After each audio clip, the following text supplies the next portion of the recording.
Hello, team. I hope everyone is doing wonderful.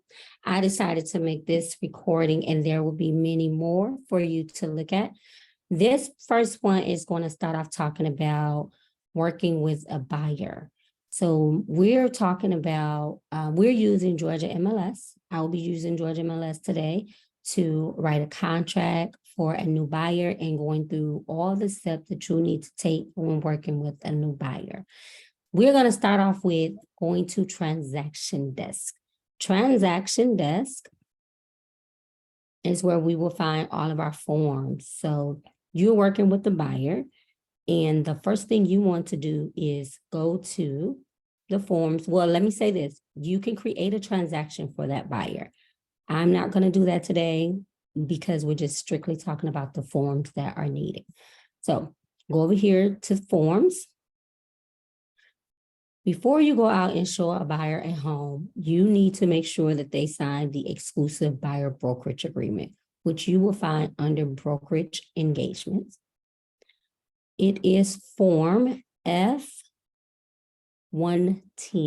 right here, exclusive buyer brokerage agreement. This is the form that you want to make sure that your buyer signs and that you sign prior to taking them out to view a property. Send this form to me. It lets me know that you are working with the buyer on behalf of New Visions Real Estate Firm. Next, you want to go back out and you are going to look at the different brochures to attach with that exclusive buyer brokerage agreement. These different brochures you want to go through, take a look at, and see which ones fit for you to send to your client. For example, if you have a client that's possibly looking to purchase a home that is built, like they say, oh, I want to look at newer homes only, you probably won't need to send them a lead-based paint pamphlet. But the buyer, the ABCs of agency, you want to send them that. It explains to them something that you may think they know, but they have no idea of what a dual agency is, a designated agency is, or how the different agencies work, which in order to protect you, just in case you end up operating as a dual agent, representing both the seller and the buyer, then you will have already at least shared this information with your buyer, your client. And then also designated agency. A designated agency is when both agents work for the same brokerage, but one is representing the buyer and the other is representing the seller.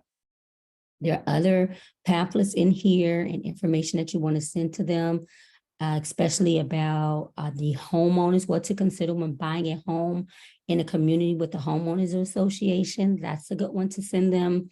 Then HOA, and also how to protect yourself when buying real property. So go through here and see if there are some other ones that you need to send to them. You check them and you send them as well, okay? Let's get back to the forms. Now you have sent your buyer all the information that they need. They have signed it. This is your client. You're going out looking for a home, and yay, y'all found a house. The next thing that you're going to do is what? Somebody tell me. No, you're going to write a contract. So that contract you're going to write, let's just say that you found a home that was built in 2010. It doesn't really matter. I said that because you won't need a lead-based paint exhibit with this particular purchase, but I am going to go back. I am going to show you all what that look like in case you ever need it or where to find it. So you're writing an offer for someone who would like to purchase a home, a retail home, a resale home. So it's not new construction. You're going to use Form F-201 and make sure you use the one that is 2023. Don't mistake it for the other ones. That's the form you're going to use. If you were writing a contract for someone who wanted to purchase a lot, it'll be F-210. They wanted to purchase land, F-213, and there is a difference. Land contract is going to be undeveloped land, basically probably 2 to 3 to 4, 5, 10 acres of land that's undeveloped. A lot is a specific plat that have different lots or a lot that's possibly developed, and you're going to use lot purchase and sales agreement form F-210. So don't get those two mistaken. If you have any questions, definitely ask me. If you're working with the client and they're looking to purchase a home that is going to be new construction, you're going to use Form F228, New Construction Purchase and Sales Agreement. So do not write a contract for land on a purchase and sales agreement. All right. All right. So now you have your contract. Let's go in and get the different forms that you're going to need to attach with your contract. First things first, what type of financing are they using? Let's go to financing. This particular client will be using a conventional loan. So you're going to use Form F404. But if they were all cash, you would use the Form F01, all cash sales exhibit. This F404 conventional loan contingency exhibit is the one we would use in this case because we are working with a client who has a conventional loan. If they have an FHA loan, you're going to use F407. If they have a VA, you're going to use F410. Okay. If they're using USDA, you're going to use Form F13 and so on and so on if they're assuming a loan. The point to be made here is depending on the type of financing that your client is using, you're going to need to attach one of these exhibits every time. It is mandatory. And you will know that information from the lender and your client, which type of loan they're using. Because they have to be pre-approved. I haven't said that yet before you take them out too. All right, so this is one of your exhibits. Next, you are going to add, let me see, you're going to add the form for the closing attorney, which is going to be F510, closing attorney acting as holder of earnest money. So this is for when you write your contract, it's going to ask you who's holding the earnest money. If the closing attorney is not holding earnest money, you don't need this form, okay? But if they are, this is the exhibit that you're going to use. However, the Form F511, agreement to closing attorney to serve as the holder of earnest money, this form you will need as well, but it's going to only go to the actual closing attorney to sign and basically say that they agree to hold the earnest money. F510 goes in your package. So let's make that clear. When you're sending over your offer, you want to make sure that you have Form F510, the closing attorney acting as the holder of the earnest money, because both the seller and the buyer, everyone has to pretty much sign this particular contract. Let me click on it. I want to be 100% sure that I have not mixed these two up. I don't think I did, but just to show you. Okay, so here both the buyer and the seller will initial, right? And this is just letting them know that this is who the attorney that you all agreed to, and all the information is right here. Hold the earnest money. Go back. All right, so we're going to click on F511 because the difference here is that this goes to the closing attorney, letting them know the buyer, who the buyer and the seller is, and what the property address is, as well as the contact information for the buyers and the sellers. So they have all of their information. They also have the buyer's licensing name, which is the listing and selling agent's information on here. This information is what the attorney needs. So you need to fill this out and send this over to the actual attorney so that they will have it in their file, okay? Once, even though the attorney needs to have this in their file, this is also a form that you want to make sure that everyone have too, because on the purchase and sales agreement, there's going to be a box to check which exhibit this is. So you also want to put this in your package. It's just that the only person who have to actually sign this is the closing attorney, okay? Which will also mean that you may not have this when you send over the actual offer because the closing attorney may not have filled this out yet, because I haven't totally come to an agreement of who that closing attorney is going to be. All right, let's go back out.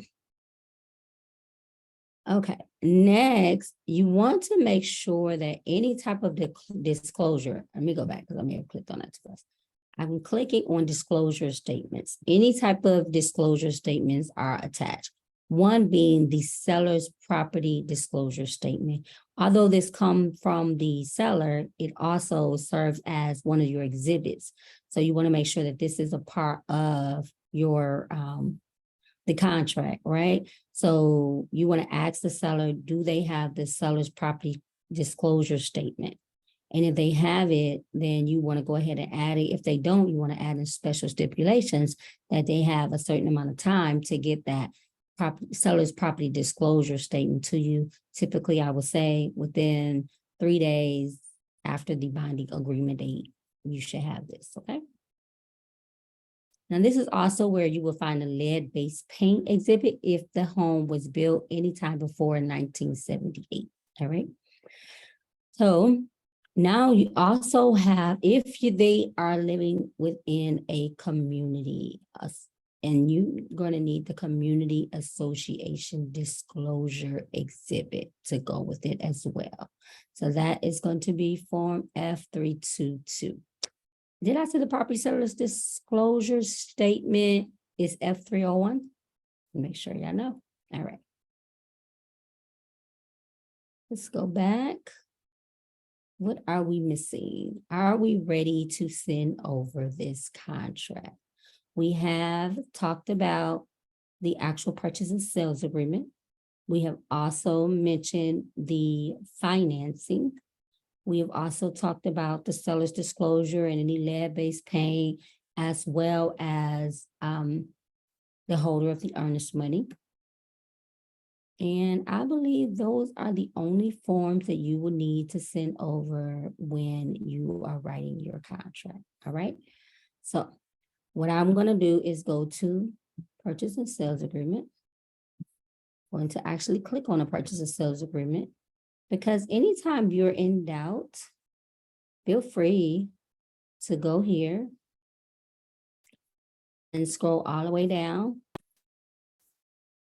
to exhibits and addendums. Right here, you will that these are the different forms that you need. It can be confusing. If you don't know, you just come here and think you need all of these forms, and that's confusing, of course, but we can always cross-check, right, with what I just said. So I mentioned the closing attorney acting as the holder of earnest money, Exhibit 510, the community association, and I'm going to make a, let me make note of this.